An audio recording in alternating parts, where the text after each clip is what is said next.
سوال ہے کہ بس اوقات نماز کی حالت میں انسان ہوتا ہے اور اسے ہوا خارج کرنے کی حاجت محسوس ہوتی ہے، تو کیا اس صورت میں نماز انسان کی اس کیفیت کے ساتھ ہو جاتی ہے یا نماز نہیں ہوتی؟ تو اس کا جواب یہ ہے کہ نماز کا تعلق تو انسان کے وضو کے ساتھ ہے۔ اگر انسان باوضو ہے تو اس کی نماز ہو جائے گی۔ اگر یہ صورتحال خفیف ہو، یعنی ایک ہلکی سی ضرورت محسوس ہو رہی ہے، تو اس صورت میں تو کوئی اختلاف نہیں کہ نماز ہو جائے گی۔ لیکن اگر اس کی شدت ہو تو اس صورت میں انسان کو چاہیے کہ نماز ختم کرے اور جا کر اپنی ضرورت پوری کرے اور پھر آ کر نماز پڑھے۔ لیکن اگر پھر بھی وہ پڑھ لے تو نماز ہو جائے گی۔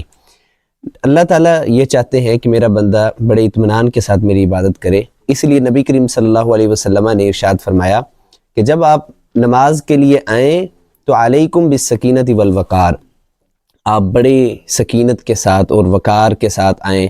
ہاں، جلدی نہ کریں، لا تسرعوا، جلدی نہ کریں۔ اگر کوئی رکعت رہ گئی ہے تو اس کو ادا کر لو، جو مل گئی ہے اس کو امام کے ساتھ پڑھ لو، تو جلدی نہیں کرنی چاہیے۔ دوسری طرف نبی کریم صلی اللہ علیہ وسلم نے فرمایا کہ لا صلاۃ بحضرت الطعام ولا وهو يدافع الاخبثان، کہ دو صورتوں میں نماز نہیں ہوتی۔ ایک صورت یہ ہے کہ کھانا موجود ہو، کھانا موجود ہوگا، انسان کا دل کھانے کی طرف ہوگا، عبادت کی طرف توجہ نہیں دے سکے گا، اس کو یہ ہوگا کہ کب نماز ختم ہو اور جا کر کھانا کھاؤں۔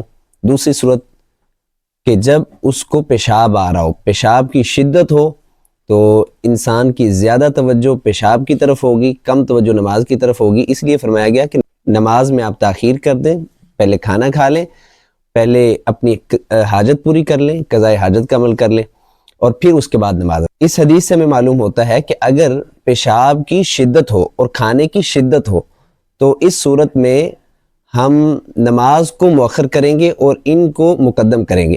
ہاں، اگر شدت نہیں ہے، بالکل اسی طریقے سے اگر ہوا خارج ہونے میں اس کی کوئی زیادہ ضرورت نہیں ہے اور ایک خفیف سا عمل ہے، ایک خفیف سی اس کی ضرورت محسوس ہو رہی ہے، تو پھر نماز پڑھی بھی جا سکتی ہے، اس میں کوئی حرج نہیں۔ واللہ اعلم بالصواب۔